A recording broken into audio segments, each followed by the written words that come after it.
Welcome, everybody, yet another episode of the Wrestling vs. the World podcast. If you all enjoying your day, awesome. If not, whatever. So, this was something that I kept stewing about because this was a common problem I think we still see within WWE. And that is a pretty cold hard fact that they don't know how to book number one contenders to championships anymore. Chances are they'll either put in a part-timer to challenge for a championship, or they'll just make somebody a number one contender just out of the blue instead of building somebody up for a spot, despite all prior booking. Now, when it comes to the part-timers, I think an easy example we can give, Goldberg, because how many times has he suddenly gotten a championship match ever since he's come back in late 2016? Like, one moment he's challenging Drew McIntyre for the WWE Championship, he disappears, he comes back and automatically gets a Universal Championship match, despite not being on television to justify getting a title shot other than just the fact that he's Goldberg. He hasn't won a match to earn the championship match. So in storyline, why does it make sense for him to challenge for a championship, despite not doing anything to build up and earn this shot? Like, just being there and squashing somebody does not automatically make you number one contender. You have to beat somebody in order to get that title shot.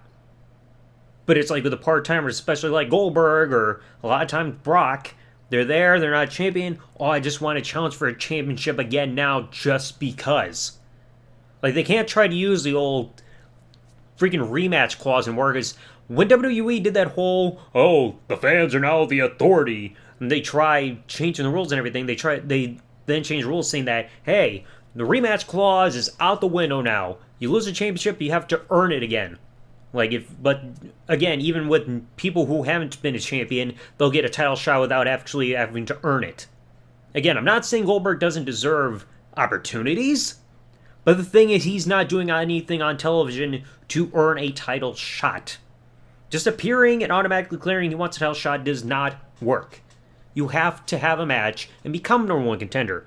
And there have been plenty of ways people have been able to do it in wrestling.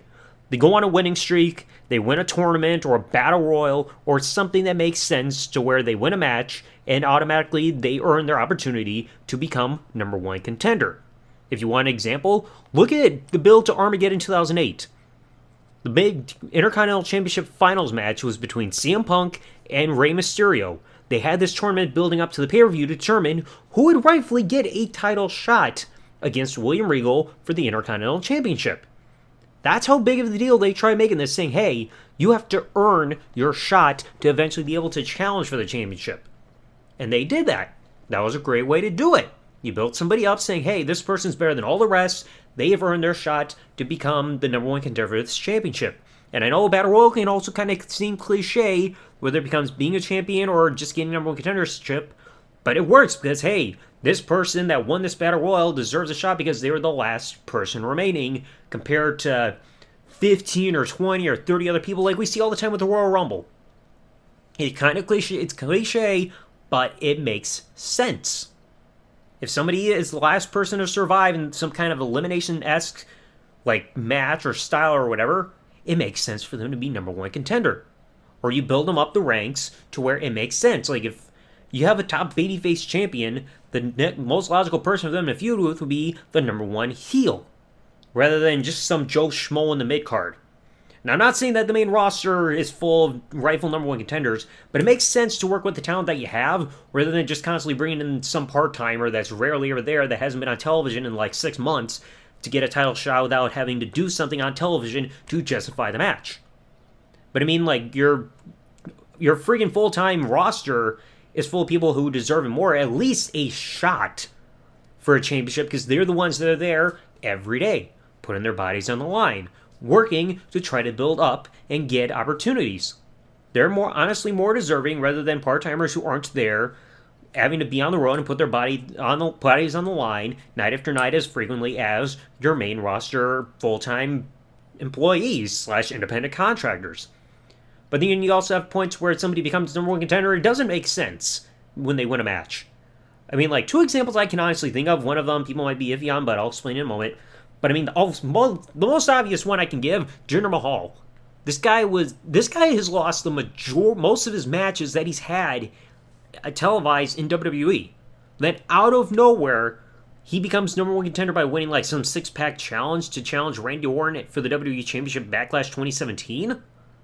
They didn't do anything to build up Jinder to where people can buy him as a main event guy, because he still had this stench saying that, hey, this is still an enhancement talent guy.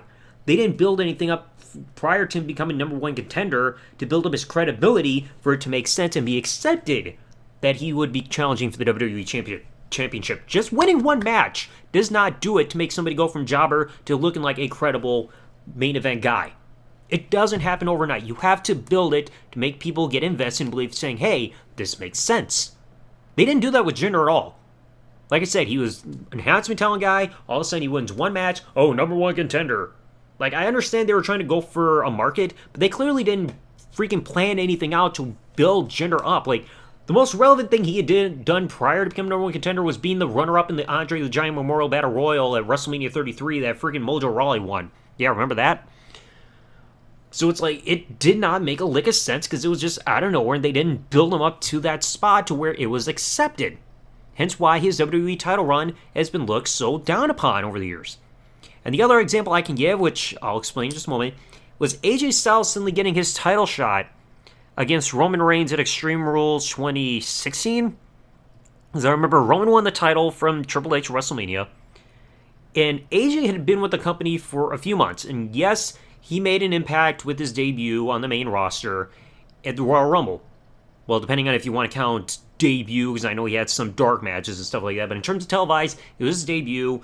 Everybody is being like, oh my god, the guy from TNA, the face of TNA is there. He's in WWE, cool. And he starts a program with freaking Chris Jericho. He beats him at Fastlane, a B pay-per-view. But then on the grandest stage in the mall, he loses to Jericho, where it matters the most. But then all of a sudden the next night, he wins this fatal four-way match.